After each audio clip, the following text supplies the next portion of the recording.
Ladies, gentlemen, sickos, and normies, another episode of the Landi Lodge is upon you, and it's a conversation that I have wanted to have for the longest time, and I couldn't have asked anybody better than my friend John Robinson here to join me. John, what's going on, dude?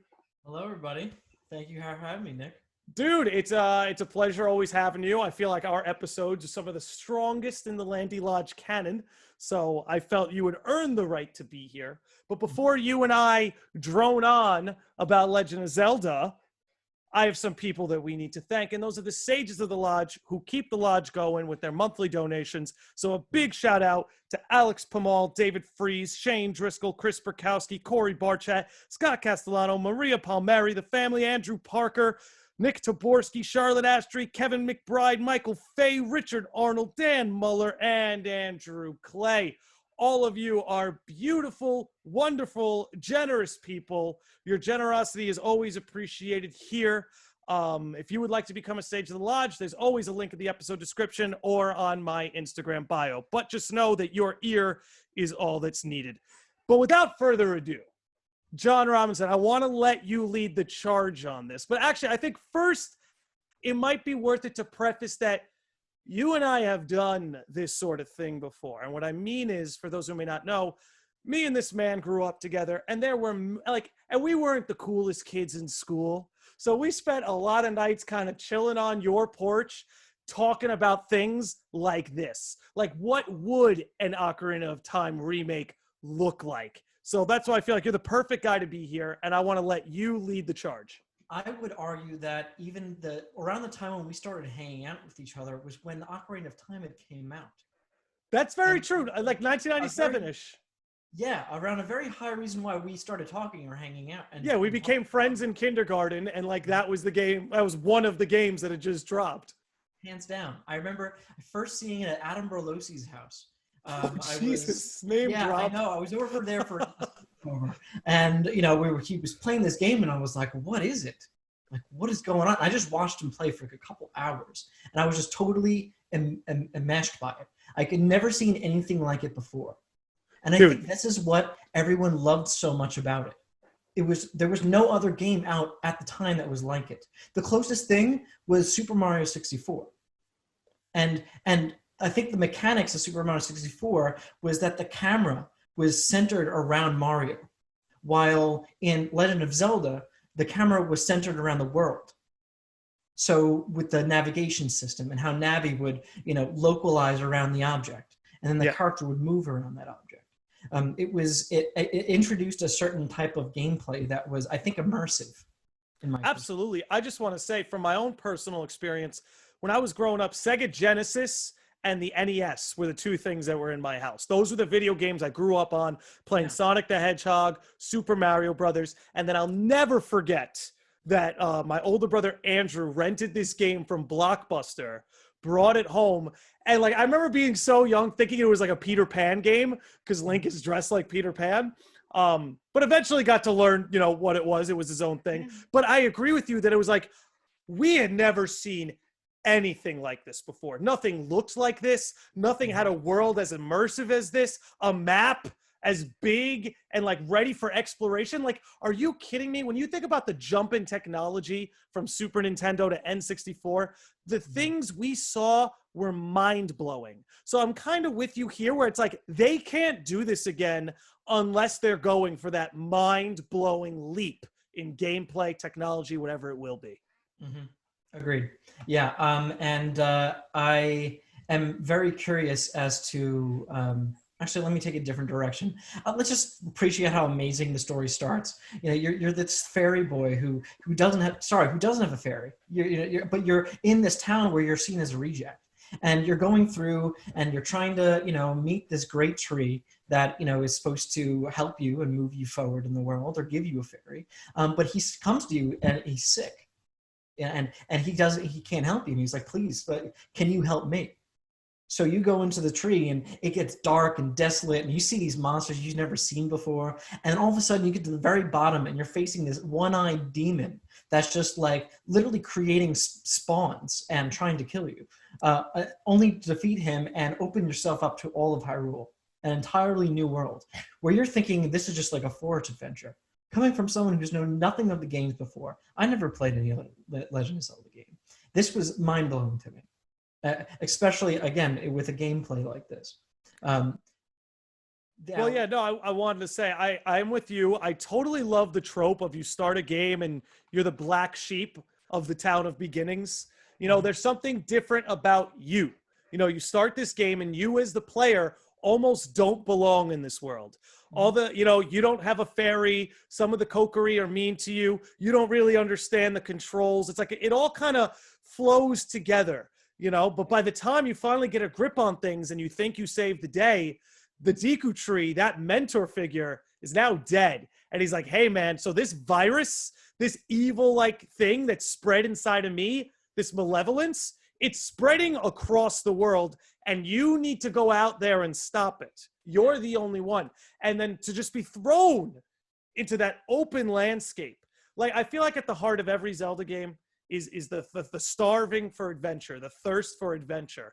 And when you leave the forest and you get that like victorious music that you've transcended your like hometown, your beginnings, and now you're off to meet your potential. You know, at a time where storytelling was so limited in the gaming world, Ocarina of Time mastered the idea of like subtext. Let the subtext control the narrative, you know?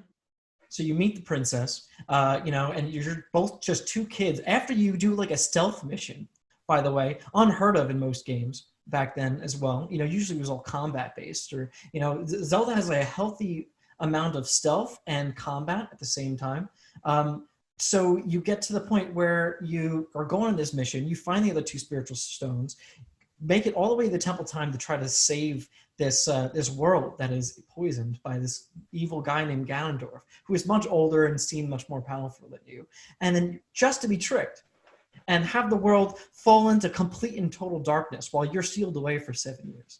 So you wake up 7 years later in this brand new adult body that, again, you don't know how to use. You can't use the same equipment and skills you had as a child, only to go through every single element, every single temple, and get enough power to face him and take him down. Yeah, to take down malevolence itself, the embodiment of malevolence that killed your Deku tree father. Yeah. Or, you know, as the princess's father. You know, and all the death of all fathers. Yes.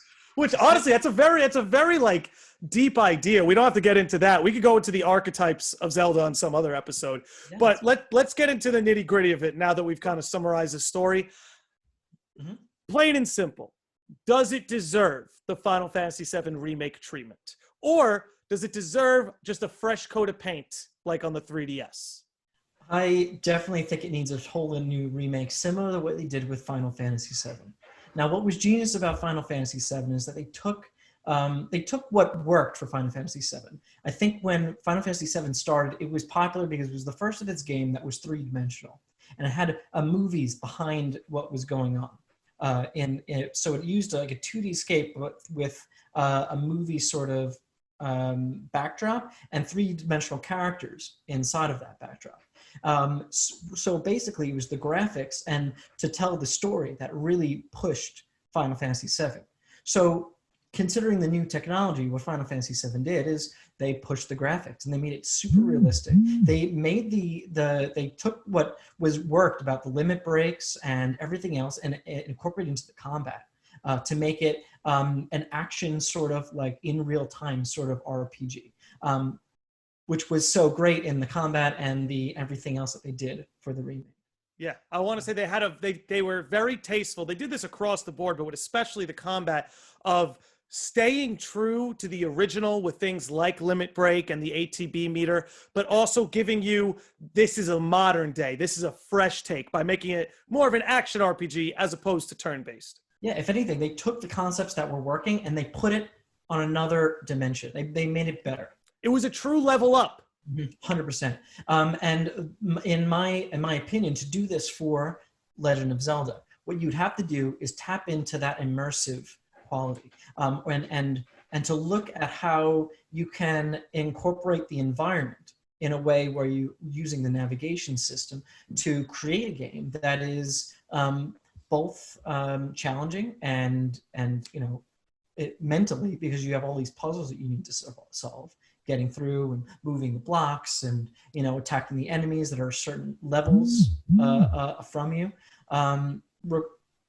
So my way that I would do this, if it were up to me, the way that I would make this game is I would incorporate some sort of VR element to it, where you would move around with your character and you would use the lock-on system as a way to deal with your environment around you. Are you saying act like putting on VR goggles for this? Yes. You want to take, well, listen, I hate to rain on your parade, but Nintendo has made it very clear they're not moving in that direction. I actually think that Nintendo is just saying that to appease you, because I would argue that Breath of the Wild is a step toward environment immersion, where you can take all the elements of the space, bananas, wood, whatever else. This is where I have to stop you, because now I'm starting to think, I have to disagree with you about the VR direction. I don't think that's how you give this the Final Fantasy VII treatment, because you can't be relying on a gimmick. At the end of the day, where the technology is now and where it's going to be in the next 5 to 10 years, putting on a VR headset to play Legend of Zelda, that at this point it just seems too much like a gimmick for me. I think they have to continue with what works, and that's being a third-person adventure style game. I don't we're talking Ocarina of Time here. I understand the appeal to maybe making it this next level mind-blowing experience, just like the jump from 2D to 3D went. I just don't think they need to make a jump from 3D to VR. I think they can deliver this mind-blowing immersive experience without needing to upgrade the technology that much. I think taking things to a degree of, obviously you give it, how do I put it? You don't change the art style. Obviously we're not going to deal with polygon graphics anymore. But if you can take that Legend of Zelda Ocarina of Time art style, use the concept art as reference and bring it into current gen or even next gen graphics, that alone is going to be appealing. Because we don't know, because those games, Ocarina of Time, Majora's Mask, had a very particular style to them, to the point they kind of use those polygon graphics to deliver this creepy factor. You saw shades of it in Ocarina of Time, and they kind of doubled down on it in Majora's Mask. But what I'm thinking is, all that they'll really need to do if they want to deliver this next level experience is just deliver it on a graphic standpoint and deliver it on a combat standpoint. Legend of Zelda, if we're being honest, needs to upgrade its combat. Now, as somebody who loved Breath of the Wild, might be my favorite entry in the series, might be, but the combat leaves some to be desired. And honestly, I felt the same way about Skyward Sword. I think the combat needed help, and I felt the same way about Twilight Princess. I just think when comparing it to modern action games that involve you fighting with a sword, I think what they need to do is move with the combat in a more, I don't want to call it an action RPG direction, because that's not necessarily true to the series, but maybe something along the lines of what you were saying. Because so much of the battle system in Ocarina of Time was dependent on Navi. And we haven't really gotten that since, a combat system so dependent on your assistant. So I think that maybe they could find a way to take the direction of Ocarina of Time and use the modern tech to sort of fill in the blanks and smoothen it out from what held it back in previous games. Like the idea that maybe Link only has, with his sword, 5 different swipes he could do. Well, with some action timed commands and the kind of things we saw begin to be used in Breath of the Wild, like a lot of the tactics where you could dodge and then, fury them, bringing those aspects into Ocarina of Time, along with giving it a fully orchestrated soundtrack and bringing the old art style into modern day graphics, along with voice acting alone. I think just using all of that and putting it into one big soup can deliver the Ocarina of Time experience that we need. Because at the end of the day, we just want it to be true to what Ocarina of Time was. And if you could take that map and make it and expand upon it and make it twice as big as the Breath of the Wild map and deliver an expansive adventure with, divots and mountains to climb that are just almost endless, I think that's how you could deliver an experience like that. I respect the VR idea because if done right, like if we're being honest, it's a dream. Playing Legend of Zelda in VR is a dream. If it's done right, I could easily get behind it. I just think if we're going to see something in the next 5 to 10 years, it's going to be very console and controller based. I don't really see a headset coming into play just yet. But to keep us on track here with Legend of Zelda and giving it the Final Fantasy treatment, here's where I'm at with you. A lot of that game, there's not a whole lot of here's the problem I think they might face. Mm-hmm. Voice acting is new to the Legend of Zelda series. I thought it was good in Breath of the Wild. It's not the best voice acting in gaming. It was pretty good. It wasn't bad enough that it took me out of the experience, but there's no performance that stands out to me. Yeah. I think so much of this game, at least story-wise, is going to rely on Navi, how Navi is handled, and who's Navi's voice actor is. Because you got to remember, we got a protagonist who doesn't talk. And that can be a little bit intimidating if you're a story writer, So I think the way this would have to be done is Navi needs to go from being, hey, listen, watch out, into a full-fledged character that we end up feeling for. Like, Midna's a great example of this. Midna is a perfect example of this. 100%. She interacts with the environment. There's a lot involved with Midna. Now, I wouldn't be surprised if they took Navi and they took the fact that Link doesn't speak as a way for, but Link and Navi do communicate. There's certainly communication between them. So it keeps it open-ended. So what if Navi essentially was an AI? Or something, an AI-generated sort of... Now we're starting to talk. We're starting to talk. Well, where the person who is in the game speaks to the AI and says, I would like to go here. And they would say, oh, why don't you go this way? And then Navi will start moving forward and you follow Navi to where you need to go. Or you say, Navi, can you go over and check out that thing over there? And it'll go over and sort of target it. Or something. I don't know. You know what I'm saying? No, that's something I could see happening. Enabling voice commands. Mm-hmm. That's something I can see in the near future. Something like that, where you as the player can communicate with Navi. You know what I mean? Something along those lines, where Link doesn't have to break character. He doesn't need to say a word, but you, the player, have a means of communicating with this built-in AI. Now, how far could you take that? How much could an artificially intelligent like Navi help you out? Well, for example, the Navi gives off light. So you could send Navi to different places that are dark and sort of illuminate the map. You could use Navi as a way to remember certain characters and certain things, as if like a info guide or a way to know what your objectives are or what needs to be done next, perhaps, because you may throw in an idea. Mm-hmm. You could use Navi as a way of, let's say, speaking to Sarah.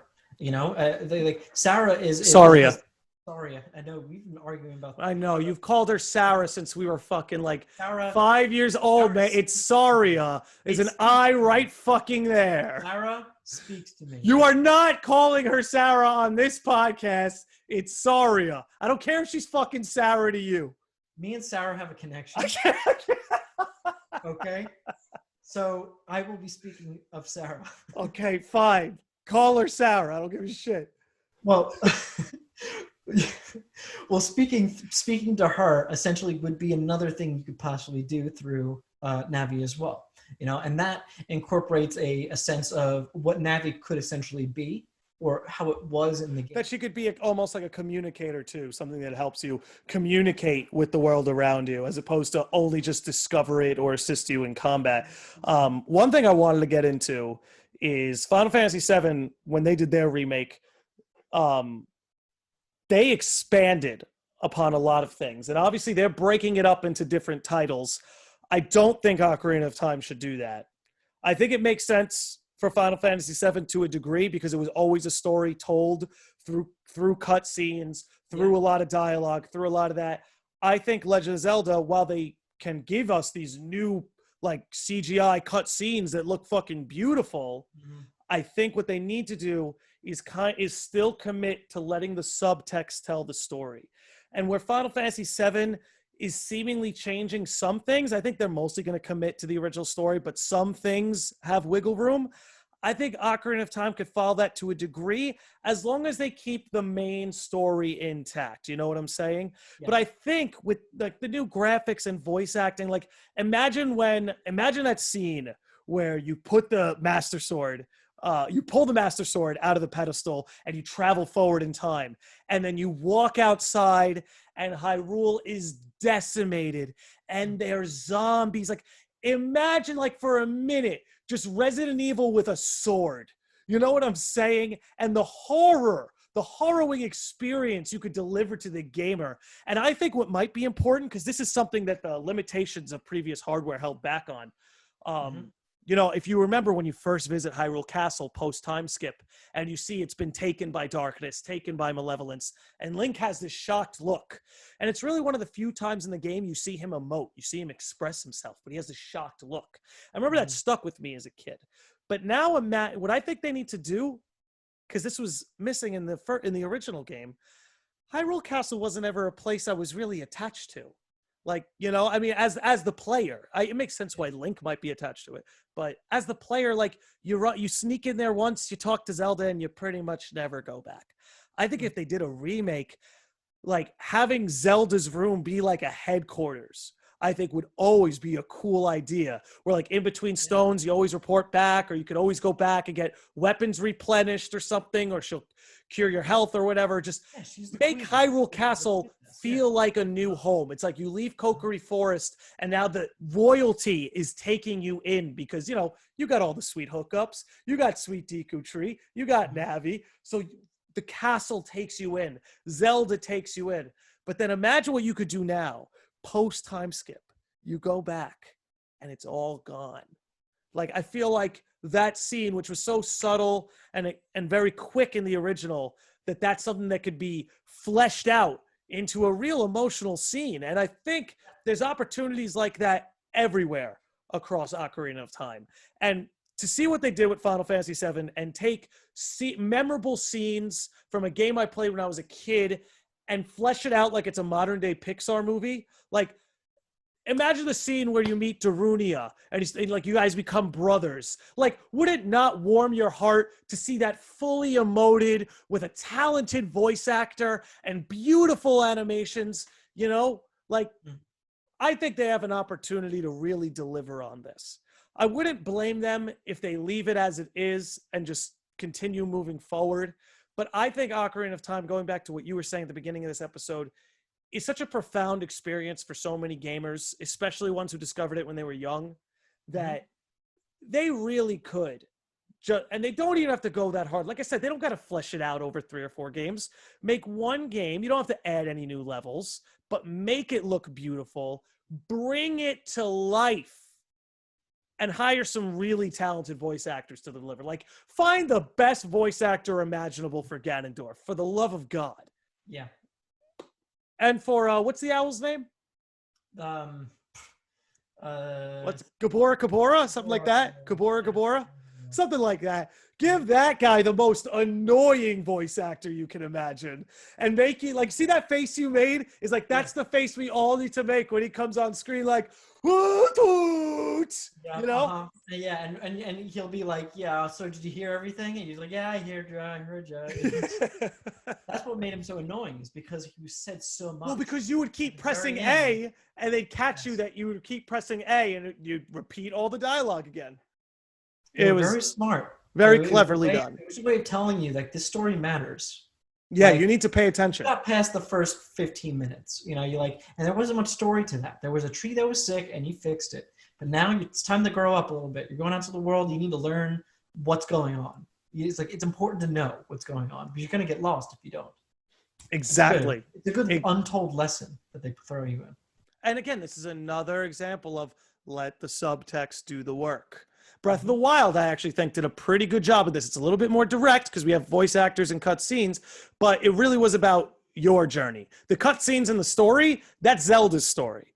But you got to live your own story. And through that subtext of gathering up your islands, buying a house, building a town in the middle of the wild, those things, that's your story. So I like that idea, and I'd like to see that incorporated a little bit more. But and I think it can be. I think again, if we're gonna have Navi as an AI, we could potentially make these characters AIs too. But again, that's a very long way away. I'm talking future, possibly. I want to keep it within 5 to 10 years. I want to keep everything we're predicting within a 5-10 year window. I'm totally willing to wait 20, 30 years for a solid, immersed experience with VR and everything you can possibly imagine incorporated in. And it's like, listen, down to me hanging out in the chamber with Darunia, just jamming out on my ocarina, and him just like, yo, dude, yeah, like this is the tune, bro. And he just gets up and starts dancing. You start dancing with him, like that shit. I want to like hang. I feel you. Well, listen, what if I told you I could remake it in the next 5 years and then remake it again in 25 years? Like it doesn't need to be just one remake. It doesn't. And what's considered one of the greatest games of all time, I don't see it going anywhere anytime fast. No, they're going to that's the thing. They're going to remake this game until the end of time. They've already done it. Think about it. They put it on the N64, and then bam, Master Quest on the GameCube. And then bam, remastered for the 3DS. And then bam, they ported it to the Wii U. And now bam, it's coming to the Switch. They are not letting this thing go. Nobody wants them to let it go. That's the thing. So look, there's room for the remake I have in mind, and there's room for the remake you have in mind. But I think for the sake of having at least more concrete concepts we can grasp, let's just keep it within this 5 to 10 year window of what they can do. Mm-hmm. No, I get that.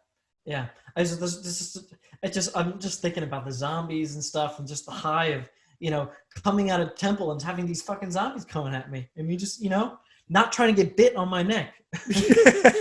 There being like hundreds of them in town. Dude, can you imagine? Like that's the thing. At that point, Legend of Zelda is rated T for teen.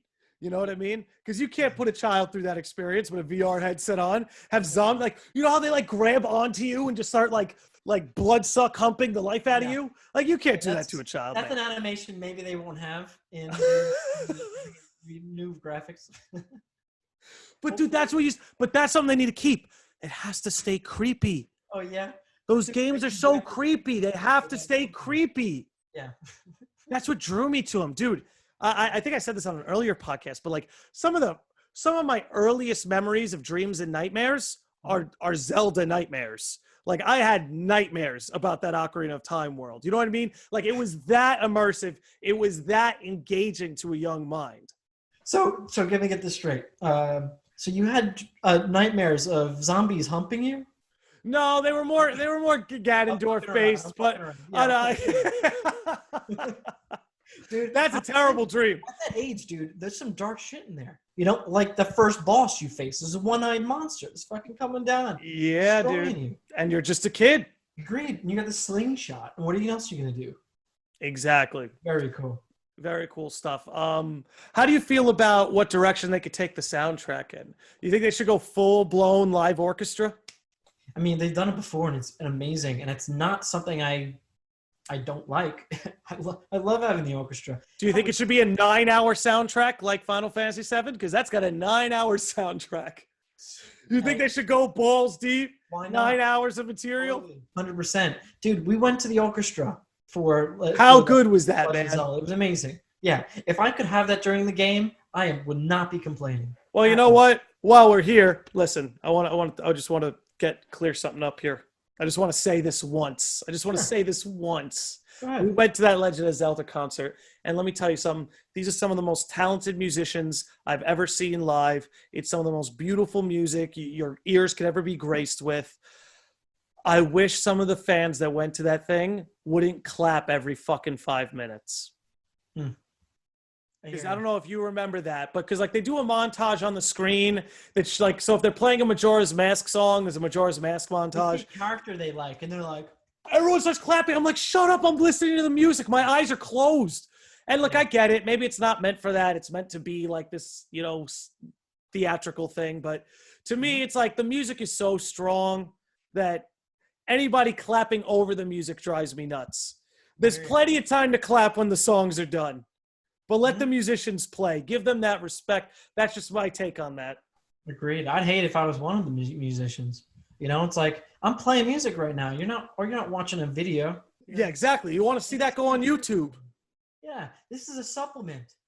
And what are they Exactly. clapping for? Are they Exactly. clapping to show that they're fans of the game? Like, don't be a poser. Yeah, Just exactly. appreciate it for what you came there for. Exactly. Yeah, I'm glad. I'm glad we got to flesh this out on the air. But let's go back to this potential Ocarina of Time remake. So for example, when you're at the princess's castle, right? Yeah. You said you could make that a little bit more immersive, a little bit more going Make on. it a home. Yeah. Well, for example, there are different things underneath the castle that you can go to, like Nehru's Love, when you go get the fire. That's a good point. So there are these different like holes that you can go to too throughout the game. So essentially, it get like you drop down the hole, and you go into and you see all of the different monsters, or a cow in the corner. These are all just ways to try to immerse the character more into the environment, to show more than just a flat plane. So if you can create a castle where there's like multiple layers and different things that you can do. Well, let me ask you something. What story element do you want to see expanded on and fleshed out more? Story element. Are we talking main story? Or are we talking side stories? Either one. Okay. I depending on what game I'm playing, I wouldn't mind having more side things to do. Ways of. Well, what I'm specifically asking you, like, I guess a good way to put this, like for me, what I would love to see is I want Lon Lon Ranch taken to the next level. Okay. Taken to the. I want to hear this. Okay, so I love how you could get Ipana there. That's great. Keep that intact. But what if you could work with, what's her name? Melon? Is that her name? Yes. Yeah. What if you could work with Melon to gather resources? She starts helping you by helping you farm certain things, and if you bring her certain stuff, she gives you better equipment. She like Melon and Lon Lon Ranch could become this hub of side quests that improve your inventory. You get the use of more animals, something like that.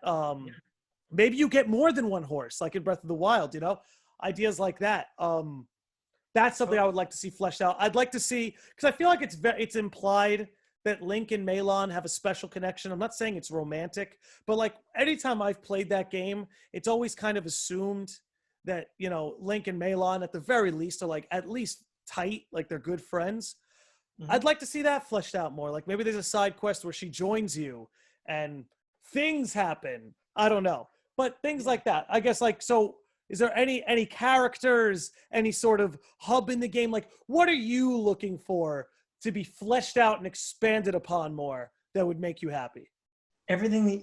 So for example, with Melon, she meets you at the castle right before to wake up her father. Right. Yes.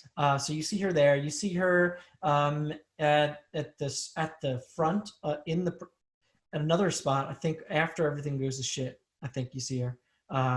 Well, regardless, I think that sort of thing is what we need to push more and see more of. Like I really like the Happy Bass Salesman. Me too. There was a lot to do with that, and to be honest, I see it as a good segue into introducing the sequel into it. And I would like it not to end at Ocarina of Time, but even the game even go further into Majora's Mask, as if it is just a continuation of the game. And I would argue that I would prefer not be able to go back in time too, and to have it in real time, where when you're playing an hour of game, it's an hour in the world, and you have to beat the game in 3 days, in 68 hours. Okay. I want to get this straight because I kind of fuck with it, but I like the idea of coupling them together as one story, even though they feel very different from each other. That's big. That's big. Here's where I disagree. Here's why I don't want to say I disagree. because I agree. It's very weird. I'm going to try and be as clear about this as I can. I feel like putting them on one cartridge, it's like including both on one cartridge, they're inevitably sacrificing things about themselves to fit it to get essentially two worlds on one cartridge. Maybe what you do is you really treat them as a 1-2 punch, and you treat Ocarina truly as a Majora's Mask prequel. Like maybe one of the things that gets added is now there's this whole like Happy Mask Salesman subplot that you have to do. It's part of the main quest, but you do this little Happy Mask Salesman subplot that you see is like planting the seeds for Majora's Mask. It's like you're playing Ocarina of Time, right? But you feel the Majora's Mask sequel coming. The game makes it clear to you that they're both the same story, that this is going to work together. I like the idea of making it technically one game, but I think you have to keep each story on its own cartridge so that they're not sacrificing things about themselves. Yeah. I don't know about if cartridges are really going to be a thing in the future. I actually see it going to be more digital. You think we're going cloud? Yeah, in a sense where the entire game will be accessed and not even loaded, essentially, just played as like a streamed sort of passcode or whatever, that you get to that file. Or who knows exactly how it's all going to be, but I definitely don't think size is a problem when it comes down to the future of gaming. And if you're going to make one, the reason why they made Majora's Mask is because Ocarina of Time was so successful. And they made it specifically as a sequel because of this. And I see it now because of that as like a extra bag, of tricks there, something they could really, really move forward with. Hell, I wouldn't be even surprised if they incorporated Master Quest somehow into all of this, where they took the extra difficulty and the extra things and they added it as the final game. Because from what my understanding was back when they were making Ocarina of Time, they had made Master Quest or parts of Master Quest, but the file was too large. And so they had to reduce it down. So the reason why they had Master Quest is because they already had made most of it. So they just increased the difficulty and threw characters in. So I see them just taking this constant development and this constant add-on to the game as a one whole package in the future. Now that again is something I could get behind, and I suppose you're right. If say 10 years down the line we have better storage options, whether it's cloud gaming or who knows, maybe super cartridges, something new, you know what I mean? Because you see how big some fucking like little USB drives could be. But I could definitely see that, and grouping them together as one thing, that could definitely work. But gluing us down to Ocarina of Time, is there a character you would want to see fleshed out more? To be honest, my favorite character out of everyone there is Sarah. She's just with you. Can you just call her Saria, man? No. You just call her by her normal name? Dude, I'm not going to do it now. I know, you're in too deep. But like now that's your favorite character? Like you just wanted to say her fucking name again. No, I didn't, dude. Dude, you're in the town. You meet her. She's the only one who's nice to you with growing up. She's like considered your best friend. And then before you leave town, she gives you an ocarina, the pretty much the start of your journey, and says, please, like, be safe.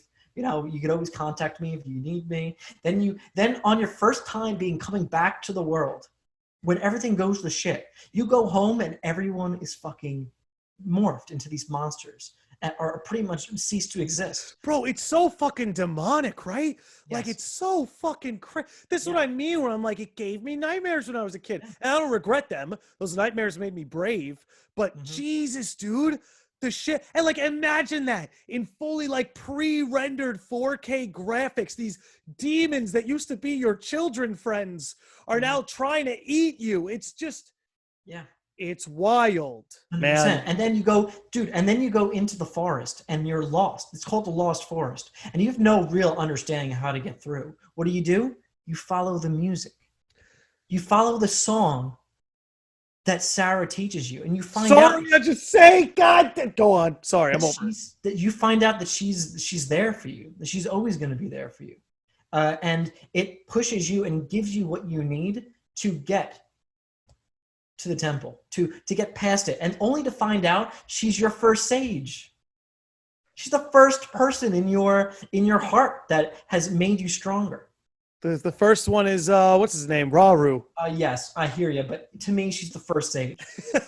She was my first. She's my first sage. No, I feel it. She's the first. I know what you mean. The first the temple. first one you earn. I know. I was busting your balls. I know. But no, I get that because she's your roots, which I guess is maybe a forest pun, but she's your roots. Whenever you want, like she's that is true. You play her song and then she'll talk to you and let you know what's up. Always there for you. Yeah, my dude. Favorite character, hands down. And so I wouldn't mind seeing more with her. Like for example, in the very beginning, because the very beginning is very quick. The first you could finish the 30 minutes. It's 30 minutes. Yeah, either way, very quick. You can do other things with Sarah. What if there was like little mini games with Sarah where you side quests, shit like that. Where you played a game with her, or or played a prank on somebody, or or went to go and find your sword with her, as if you're going on an adventure, and just exploring around. I see it as like a childhood sort of like gaming, sort of like you're just in your town doing what you do and trying to stick it to Mito and and show that you're man enough to go see the tree. That's what it's all about. Sarah's like, fuck Mito, go do your thing, get these things and help and talk to the tree. He needs to talk to you. Yeah, it's almost like you guys. I mean, what do you call it?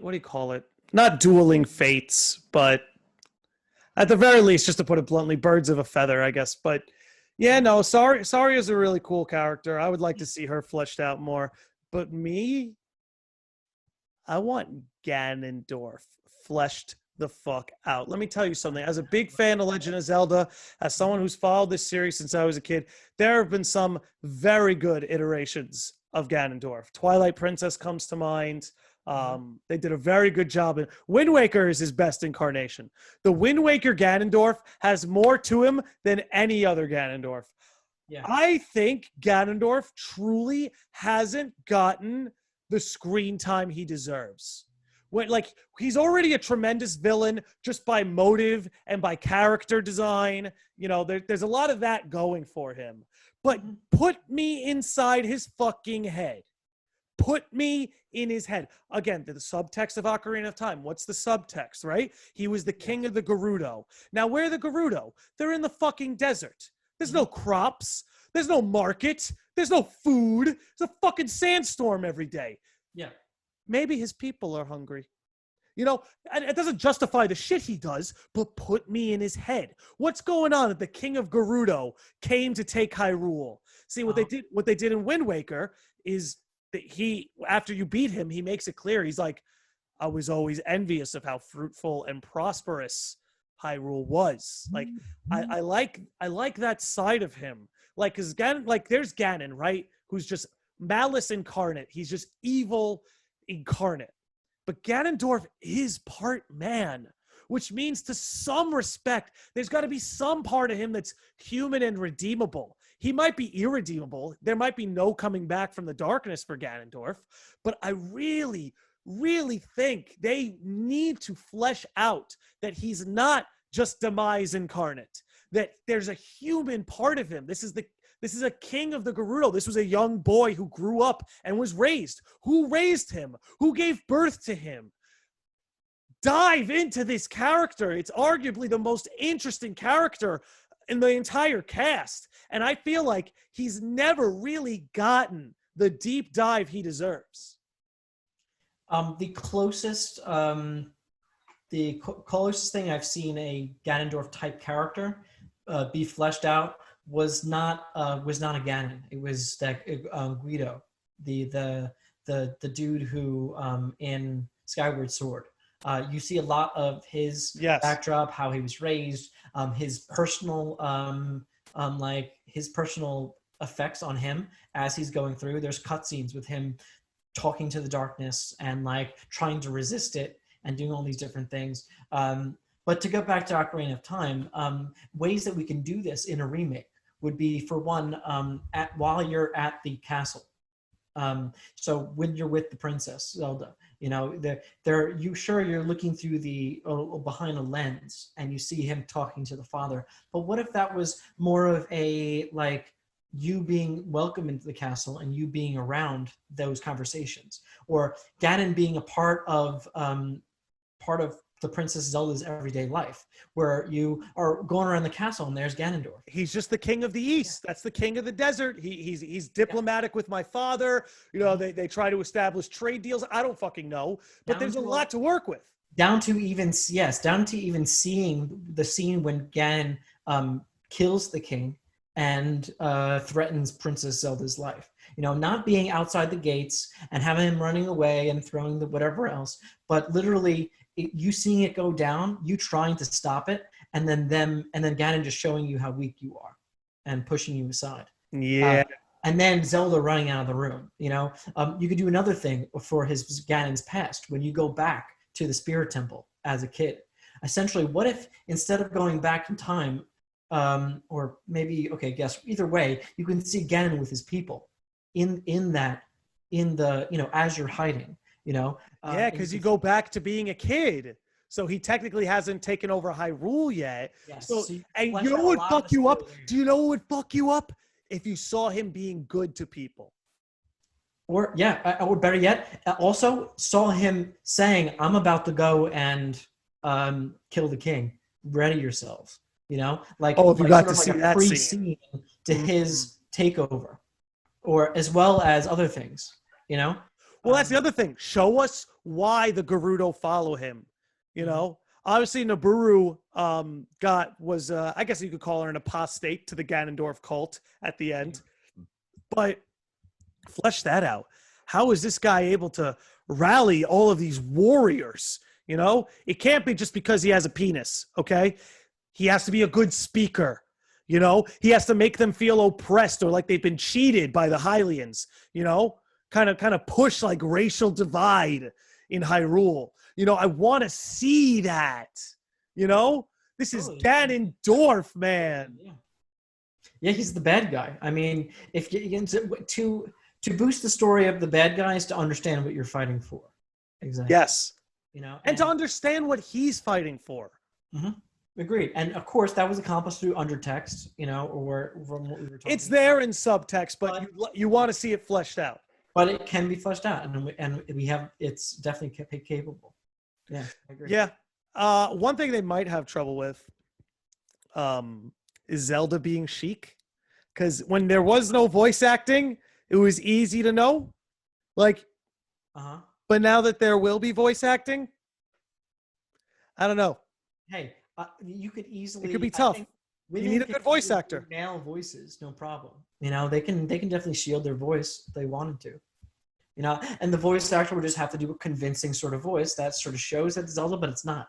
But this is what I'm saying, where it's like, don't get me wrong, the voice acting in Breath of the Wild is good, but if they're gonna remake Ocarina of Time, that shit's not gonna cut it.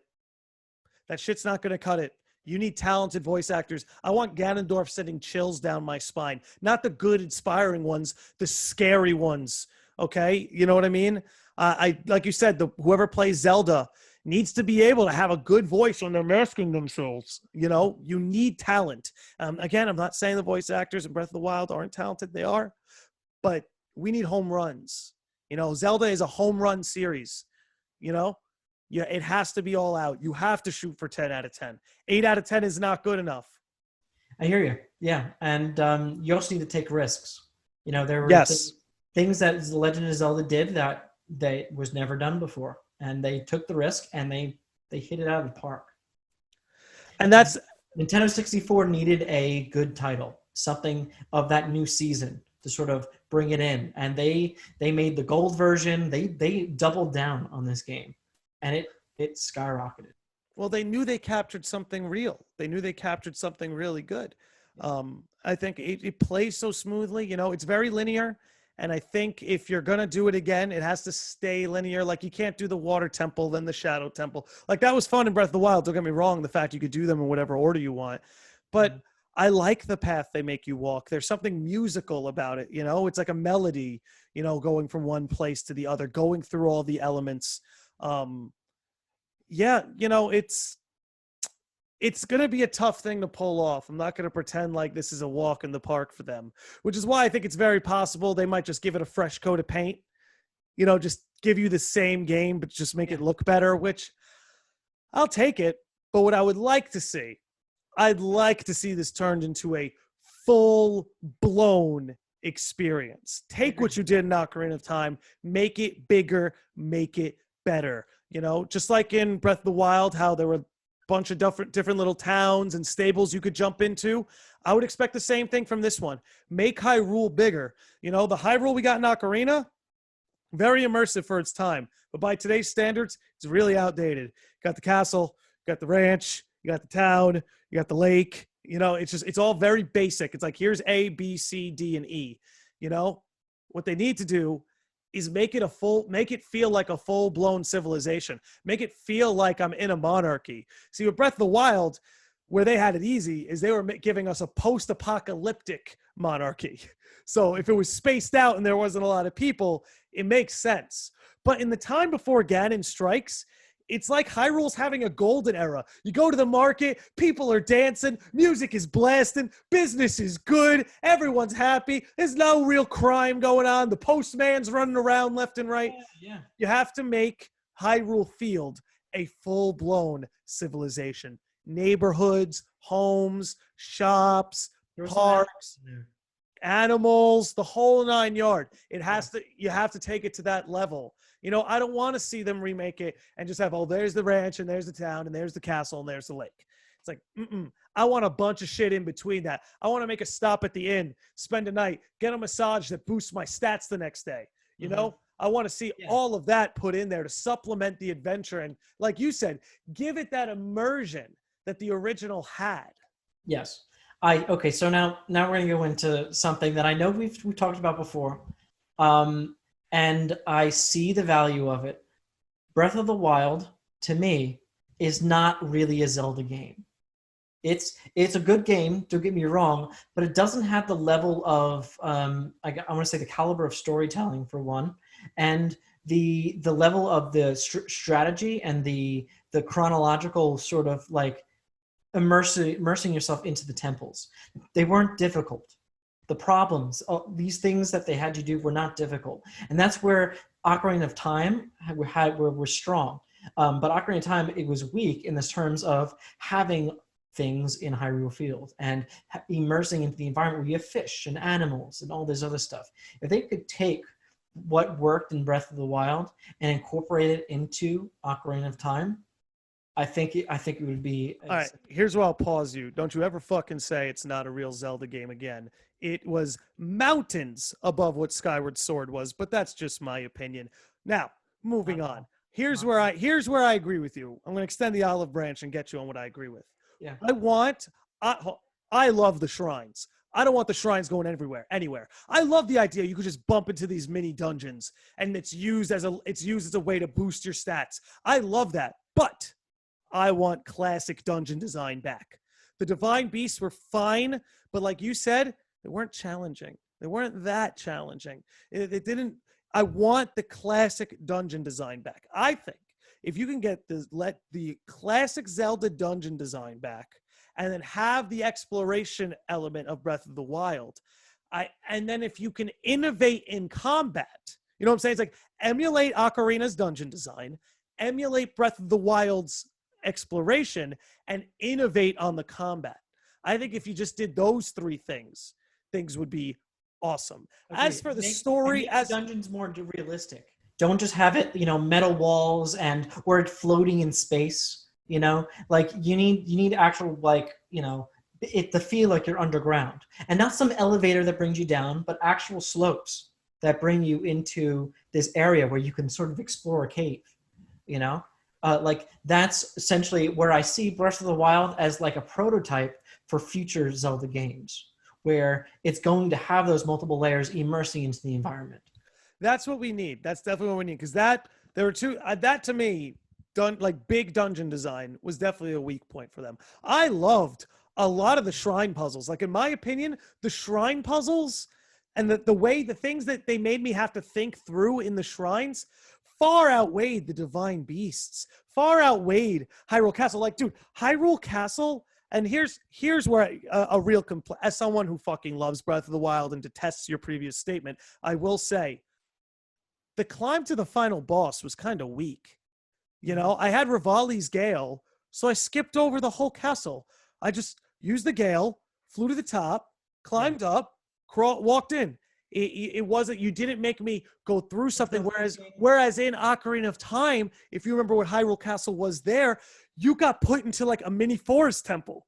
Then you got put into a mini fire temple. They brought you back around the whole game. They sent you around the whole thing again. It was like a recap. It was like the episode of the anime where they recap all the previous episodes before the big finale. Like, that's what the castle was. And like, that's what I mean by classic design. If they could bring that classic dungeon design back and give you that immersion and exploration Breath of the Wild had, it would just take it to the next level, man. Like, 100%. for real. I think what it helped with the immersion, what brought you deeper and deeper in as you went on, or kept it an extra element of thinking and problem solving, was the items that were available, like the hook shot and the bombs and the different various items that moved you around the field. Like for Breath of the Wild, you got those items in the first 5 minutes of the game. You know, you got the ice that came up, you got the magnet that could levitate things, and you know, it was very to me. I would have rather seen that game more on the lines of completing a dungeon, getting an item that helps you in that way. You know, where the new items that you're getting isn't just a sword that has a higher attack power, you know, or just another sword that's going to break so you can get another sword. Well, here's what I'll agree with you, because I loved the new weapon system. I really did, because part of what makes that game so appealing, playing it for the second time now, part of what makes it appealing is the idea that you start with nothing. Like, you're literally Link in his fucking like boxer shorts, and then you start leveling up. Your weapons start getting better, your shields start getting better, and then eventually you get a house and all that. Like, just that build from nothing into like a gangster with an amazing weapons repertoire in his own house. Just that progression feels good. That said, you got to bring classic weapons back. You need a functioning boomerang that has a function outside of just combat. You need a boomerang that you use to solve puzzles and shit. You know, you need a hook shot, a grapple hook. Like, grapple hooks are one of the staples of Zelda games. You know, I would love to see a grapple hook brought back. But here's where I have to disagree with you. Because when you beat a divine beast, you do get new abilities. Like when you beat I mean, you can't do that. You can't do that. Yeah, you can't say, I guess. You get an ability that throws you 30 feet up in the air. I mean, yeah, that's your navigation hookshot. You had a paraglider, dude. That was a big part of getting around the world. And then you get Mipha's Grace, and then you get Daruk's Shield and Urbosa's Fury. Dude. Free fairy. This was bullshit, dude. I mean, you could say it's bull. Did you finish the game? I refuse. Yeah, shut up. Shut the fuck up. Shut the fuck up. Shut the fuck up. You're just salty. I think it was too hard for you. That's what I think. I think Breath of the Wild was too hard. Not at all. What happened is I had the Master Sword. Did you finish it? The Master Sword was too pussy of a sword. It just always had to recharge after 20 minutes. So did they make you fast travel? You poor thing. So I decided that I was not going to face Ganon with a pussy-ass sword. So I didn't do it. You know you can recharge the sword, right? Oh, yeah, I know. Oh, yeah. But I don't need to... Why should I recharge the Master Sword? Master Sword is the fucking sword. It's the sword of all swords. It doesn't lose its spark. Like, no, it's craziness. It's craziness to me. I mean, I won't lie to you. I'm not crazy about it. I like the idea that you get the Master Sword and it's the one weapon that doesn't... I mean, I get that it's the one weapon that doesn't break, So it does make it a level up from everything else. But I'd love it if it was just the Master Sword. Like it was just a sword that could be used down to infinitum. But it's not really a deal breaker for me. Bro, it's 2 seconds. It's 2 seconds. You fast travel, and it's all back. It's 2 seconds. I just think you're too pussy to face, Ganon. Not That's at all. my opinion. I think right now. I think you're too pussy to face him. I think if you weren't such a pussy, you would have beat him by now. Yeah. No. No, I ain't fighting with some half-ass sword. So moving to the talk, I think what Twilight Zone did, Twilight Princess, thank you, Twilight Zone, is what they took. They took the different items like the hook shot and the bombs and whatever else, and they took it to another level where you had a double hook shot and you had a boomerang that can create wind, or bombs that were like bomb arrows. And different things like that. It had that sort of element, so it sort of took those items and pushed it to the next level. That's why I like that game so much. Twilight Princess is definitely one of my favorites. I think it's a good. I love the art style. I think what Breath of the Wild 2 is doing is bringing the Twilight realm back. We'll see. I do want to wrap this up. We did just get over an hour. We got a lot in. I don't know if you have any last words, if you want to give one final take on whether or not The Legend of Zelda Ocarina of Time should get the Final Fantasy VII Remake treatment. I think Sarah is a pivotal character. Saria! And we will find out how her name is. We don't need to find out! It's basic English, John! If the voice acting is good, we will find out how they say her name. And one more final note, Breath of the Wild fucking sucks. God damn. Yo, I hope. And Skyward Sword is a good game. It's up there. I'm not saying Skyward Sword isn't a good game. I'm just saying Breath of the Wild shits all over it. Like all over it. Like it's all over. It's all over it. Just everywhere. It's just everywhere. Just big divine beast dumps everywhere. But anyway, I respect your opinion. I just absolutely detest it. Those two things can exist at once, by the way. Yes. But, dude, thank you for coming on. I know it's a game series you and I are both very passionate about. I hope it gets the remake treatment it deserves. We know a remake is inevitable somewhere down the line. I'd love to see it all fleshed out. If it happens, I'd love to play it and reconvene with you. And if it's ever announced, I guess this podcast will officially get a sequel. But until then, thank you all very much for tuning in. And if you've made it this long, please hit me up and let me know what you like better, Skyward Sword or Breath of the Wild. Maybe that's the next podcast episode. You and I will do a debate. I think that's a good idea. This is going to be we're going to start promoting it now. This is the promotion. So you all got it. We've booked the next episode. We'll let you know when it is. Thank you for tuning in. And I will see all of you beautiful sickos and normies next time.